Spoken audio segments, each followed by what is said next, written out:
Flop కానీ ఉన్న వాటిలలో మంచి ప్రామినెంట్ రోల్స్. బాగుంది సార్, డీసెంట్. శ్రీ విష్ణు గారిది యాక్చువల్లీ చిన్న క్యామియో అనుకున్నాం కానీ మంచి ఎక్స్టెండెడ్ క్యామియో. అసలు క్యామియో కూడా అనలేము, ఒక మంచి ప్రాపర్ రోల్ ఉంది, ఒక 30-40 minutes వరకు ఉంటాడు. అది మీరు చూడాలి కదా, అంతే. అది ఉంది మంచి మంచి ఫన్. జేడీ గారిది చాలా బాగుంది అసలు. సాంగ్స్ పర్లేదు, యావరేజ్ ఉన్నాయి సాంగ్స్ అయితే. కశ్యప్ మూవీ చాలా బాగా తీశారండి. బికాజ్ ఆయన ఏంటి అంటే ఇంతకుముందు మనం షార్ట్ ఫిల్మ్ చూస్తుండే, ఇది బ్రేకప్ కన్సల్టెంట్ నవికా ఫ్యాక్టరీ నుంచి. బట్ ఇయర్స్ చాలా బాగుంటుంది cinema. And coming to Tarun Bhaskar అంటే, తరుణ్ భాస్కర్ అన్న ఆల్వేస్ రాకింగ్ అన్న. నాకు తెలిసి డైరెక్షన్ పార్ట్ చూడాలనుకుంటున్నారు, ఇది యాక్టింగ్ పార్ట్ వదిలేద్దాం అనుకుంటున్నారు. But still Tarun Bhaskar acting అయితే highlight. But coming to the cameo role, Sri Vishnu అన్న అయితే చించేశాడు. నాకు తెలిసి శ్రీ విష్ణు లీడింగ్ రోల్ అనిపిస్తుంది.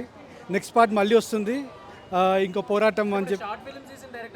అవును, ఫుల్ ఫ్లెడ్జ్గా. కానీ అందరికీ చాలామందికి లైఫ్ ఇచ్చారు కశ్యప్ గారు. కానీ సినిమా అయితే బాగా చాలా బాగుంది. స్పీకర్ అగత్సే మ్యూజిక్ అయితే చాలా బాగుంది.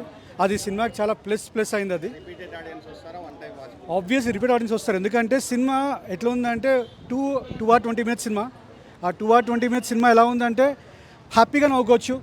మొత్తం టెన్షన్స్ అన్ని మర్చిపోయి, ఈ ఎండాకాలం అంతా మర్చిపోయి థియేటర్లో కూర్చుంటే చాలా బాగుంది సినిమా. కంప్లీట్లీ ఫ్యామిలీ మూవీ అండి. అండ్ దాదాపు ఇంకోటి ఏంటంటే ఫస్ట్ టైం తరుణ్ భాస్కర్ అనే డ్యాన్స్. ఎప్పుడు తరుణ్ భాస్కర్ డ్యాన్స్ అని ఎప్పుడు చూడలేదు. ఫస్ట్ టైం ఆ జింగాల సాంగ్ అయితే సినిమాకి అయితే ప్లస్. అదైతే చాలా ప్లస్.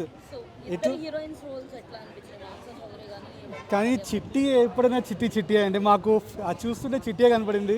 చిట్టి ఆ నవ్వు చూస్తుంటే అసలు హ్యాపీ అనిపించింది మాకైతే. కానీ మానస చౌదరి కానీ చిట్టి గారి రోల్ చాలా బాగా నచ్చింది నాకు. బట్ ఒక విషయం చెప్పాలి ఏంటంటే చిట్టి గారు కొంచెం ఆ లైవ్ స్ట్రీమింగ్ మీలాగా ఇన్ఫ్లుయెన్సర్స్ యూట్యూబ్ ఆ లైవ్ స్ట్రీమింగ్ చాలా బాగా చూపించింది. బట్ స్టిల్ ఒక చిన్న విషయం ఏంటి అంటే ఇక్కడ కామెడీ అయితే కశ్యప్ శ్రీనివాస్ గారు రైటింగ్స్ కానీ ఆ స్టోరీ కానీ ఇట్ వాజ్ అల్టిమేట్ సినిమా అయితే ఖచ్చితంగా బ్లాక్ బస్టర్. అందరు చూడాలి, ఆడియన్స్ అందరు మరీ రావాలని కోరుకుంటున్నాను అండి. అన్న ఆల్రెడీ యాక్టర్ అండి. ఈజ్ నవికా ఫ్యాక్టరీ నుంచి బ్రేకప్ కన్సల్టెంట్. మీరు అన్నీ చూసుకుంటే కశ్యప్ గారు యూట్యూబ్లో ఆయన ఆల్రెడీ యాక్టర్, ప్రూవెన్ యాక్టర్. ఆయన ఇప్పుడైనా సినిమాలోకి వచ్చారు అంతే. సినిమా క్యారెక్టర్ చాలా బాగుందండి. Is no way less. ఏంటండి జేడీ గారు చెప్పదని మన సత్య సినిమా చూసాం అన్నీ.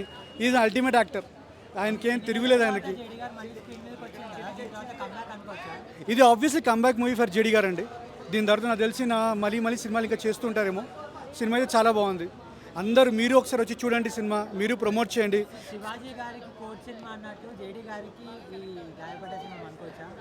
సేమ్ అలాగ అనుకోవచ్చు.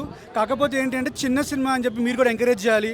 మీరు కూడా వచ్చి చూసి ఇది మీరు 10 మందికి స్ప్రెడ్ చేస్తే బాగుంటుంది. ఎందుకంటే చిన్న సినిమాలు ఎప్పుడు పెద్ద హిట్ అని ఎక్కడ చూడలేదు. ఈ సినిమాకి అయితే కెపబిలిటీ ఉంది, హిట్ అయ్యే కెపబిలిటీ ఉంది. ఖచ్చితంగా మీరు దీన్ని హిట్ చేయాలి, అది కోరుకుంటున్నాను అండి. అన్న దగ్గర చాలా అంటే చాలా బాగుంది, మీరు అందరూ ఎంజాయ్ చేస్తారు. సమ్మర్ బ్లాక్ బస్టర్, దాంట్లో ఎలాంటి డౌట్ లేదు. సో డైరెక్టర్ కశ్యప్ ఫస్ట్ మూవీతోనే బ్లాక్ బస్టర్ కొట్టుకోండి.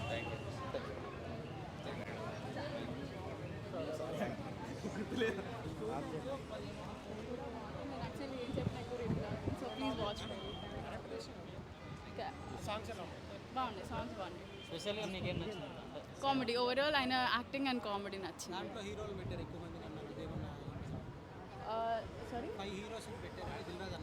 లేదు నార్మల్ బాగుంది. లేదండి కామెడీ చెప్తాను. ఓవరాల్ యాక్టింగ్ బాగుంది, కామెడీ చాలా బాగుందండి. Fun, very lots of fun. JD గారి క్యారెక్టర్ కూడా బాగుంది, కానీ మీరు చూస్తే అర్థమవుతుంది. Kind of a villain role, కానీ చాలా బాగుంది. ఎస్ అనుకోవచ్చు, మేబీ.